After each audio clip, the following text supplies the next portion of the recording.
Martino. Le parrain de l'actualité.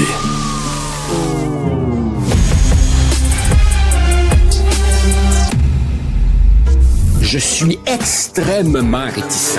Gants blancs jusqu'aux épaules, je peux comprendre. Mais à travers tout ça, il reste que l'industrie locale du commentaire est étonnamment muette. Joseph Facal. Alors, Joseph, tu veux nous parler de Mark Carney, c'est son premier jour demain.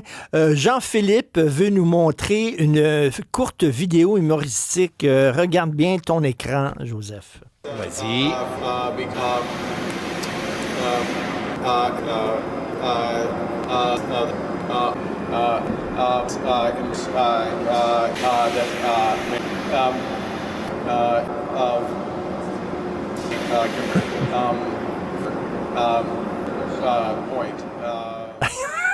OK. Ça, Il c'est essayait, un best-of. il essayait de parler français ou Klingon? Écoute, quand il parle, il endormirait le pire des insomniaques. Alors, qu'est-ce que tu penses de Mark Carney? Richard, ce que je vais te dire maintenant, tu pourras le ranger dans ta capsule de Joseph m'a niaisé en te remettant sous le nez ce que tu avais dit il y a 3 mois, 6 mois, qui s'est avéré faux. Peut-être que je me trompe, mais moi, je n'y crois pas. Ça ne va pas marcher. Et je m'explique. Oui, c'est vrai, l'arrivée de Trump combinée à l'arrivée de Carney semble, d'après les chiffres, bouleverser le paysage politique canadien et la victoire conservatrice qui semblait acquise ne l'est plus du tout. Il semblerait qu'on a une vraie course. Wow! Wow! Il me semble que quand des chiffres bougent trop vite, c'est forcément très, très fragile. Pour le moment, M. Carney est une espèce de valeur refuge. C'est quoi ses atouts? Ses atouts, c'est qu'il n'est pas détesté comme Trump, il n'est pas inquiétant comme Poilievre, il n'est pas méprisé comme Trudeau et il n'est pas dans l'opposition comme le Bloc. Et par rapport à Justin Trudeau, il a l'air d'un adulte. Une fois qu'on a dit ça, il va quand même devoir transporter sur ses épaules le bilan, le pire bilan d'un gouvernement fédéral sortant dans l'histoire. Il aura à côté de lui les Dominique Leblanc et les Mélanie Joly qui vont être les rappels quotidiens des années Trudeau. Et puis, évidemment, on va commencer par examiner ses propositions. Richard, il a dit l'autre jour qu'il voulait éliminer le déficit fédéral en 3 ans. Alors, j'ai vérifié tantôt. Le déficit fédéral en 2024 était de 62 milliards de dollars. Il veut éliminer ça en 3 ans. Richard, historiquement, comment le gouvernement fédéral a éliminé les déficits? Toujours de la même manière, en coupant les transferts aux provinces. Toujours. Mais c'est encore mieux. Carney dit, je vais éliminer le déficit, mais en même temps, je vais baisser les impôts. Là, il va falloir que tu m'expliques. Voyons, franchement. Là, il faut que tu m'expliques comment on peut couper les dépenses et se priver de revenus en même temps. Et là, il n'a pas encore commencé à parler français. Comme disait Gaston Miron, au Canada, il y a 2 langues, l'anglais et le traduit de l'anglais. Il parle un français incompréhensible et, comme les débats maintenant télévisés ont une réelle importance, Blanchet et Poilievre vont le manger comme un 12 pouces Subway lors des débats. Alors moi, j'ai ben de la misère à croire en Carney. Parce que Carney, Richard, c'est la réincarnation d'un vieux mythe. Le technocrate, le haut fonctionnaire, l'intellectuel, l'anti-politique qui arrive en politique, puis lui, il a l'affaire. Lui, il n'est pas un politicien. Et ça marche pas. Parce que la politique... Vas-y.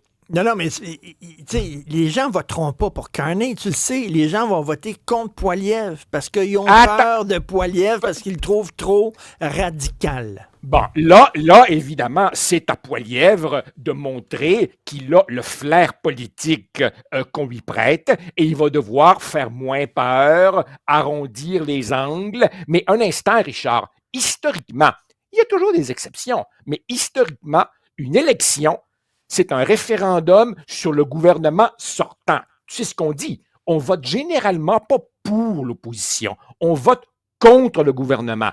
Je veux bien croire qu'une bonne partie de notre électorat est frivole, pour prendre un mot trop poli, mais croire que les gens vont comme ça changer de logiciel et oublier le bilan catastrophique du Parti libéral du Canada, j'ai bien hâte de voir ça.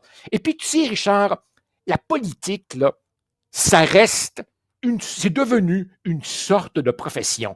Il faut des réflexes politiques, il faut le coup de patin politique, il faut la clip politique, il faut le flair politique. Alors, le technocrate, là, figé comme un squelette dans son veston, là, qui n'est pas capable et qui tout d'un coup deviendrait une foudre de guerre en campagne électorale en serrant la main des madames d'un centre d'achat, j'ai bien hâte de voir ça. Bien hâte de voir ça. Qu'est-ce que tu penses de Yves-François Blanchet qui, au devoir, dit nous autres, on va mettre la souveraineté en pause pendant au moins 1 an au Bloc, bizarre pour un parti souverainiste, et 2, on va compléter un futur gouvernement minoritaire. C'est-à-dire que ce soit les conservateurs ou les libéraux qui gagnent, on s'en fout, on va permettre à ce gouvernement-là de se maintenir au pouvoir. Qu'est-ce Richard, que tu penses de ça? Je vais te répondre en 2 points. 1, le souverainiste que je suis est bien obligé de reconnaître, comme Yves-François Blanchet, que qu'est-ce que tu veux que je te dise? Le contexte actuel, il n'est pas bien propice à la promotion de la souveraineté. Quand il y a une vague probablement passagère de néo-patriotisme canadien, c'est pas attends, c'est une vague sur la souveraineté? C'est une vague sur la souveraineté? Le Danemark dit il faut protéger notre souveraineté. Le Canada dit il faut protéger notre souveraineté. On n'a jamais autant parlé de souveraineté. Justement. Alors, évidemment. Non, mais justement, à ce moment-là, Yves-François Blanchet dit dans un contexte où les gens rally around the flag canadien, c'est peut-être pas le meilleur moment pour parler de la souveraineté du Québec. Attendons que ça se calme un peu. 1, 2, quand il dit participer à un gouvernement minoritaire, ça, Richard, là, c'est des nouveaux mots pour dire une vieille affaire. Ça s'appelle la balance du pouvoir. On a entendu ça 1000 fois. Quand un gouvernement est minoritaire et qu'il lui faut quelques sièges pour se maintenir, tu as un parti d'opposition qui dit « OK, qu'est-ce que tu me donnes pour avoir les sièges qui te permettront de gouverner? » Plus largement, Richard, je te vois venir. Et t'as pas tort. Tu me dis, hey, depuis le temps que le Bloc est là, sa situation est assez bizarre, merci. Des souverainistes dans un Parlement fédéral. Mais tu sais, dans le fond, là, la bizarrerie du Bloc, elle n'est que le reflet de la bizarrerie du Québec dans le Canada. Le Bloc, dans le fond, il est le reflet d'un peuple qui a jamais vraiment choisi complètement le Canada, et c'est normal, le Canada nous insulte à tour de bras à longueur de journée, mais qui en même temps n'a pas la détermination de faire l'indépendance du Québec. Alors, quand tu as un peuple assis entre 2 chaises, ben le Bloc, qu'est-ce que tu veux? Il faut le grand écart lui aussi.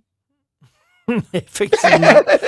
Il est le reflet Don't kill the messenger, pour reprendre ça. Voilà. Et par ailleurs, on est au Québec, je sais pas, 30% de souverainistes, ou 35, ou 32, ou whatever. C'est quoi nos alternatives? Voter pour les libéraux de Trudeau-Carney, franchement. Voter pour les conservateurs, on l'a essayé. Voter pour le NPD, on l'a essayé. Il nous reste quoi? Nous cramponner à notre idéal et ne pas désespérer. C'est dur? Ben oui, c'est dur. Rien d'exigeant dans la vie n'est facile. Excellent.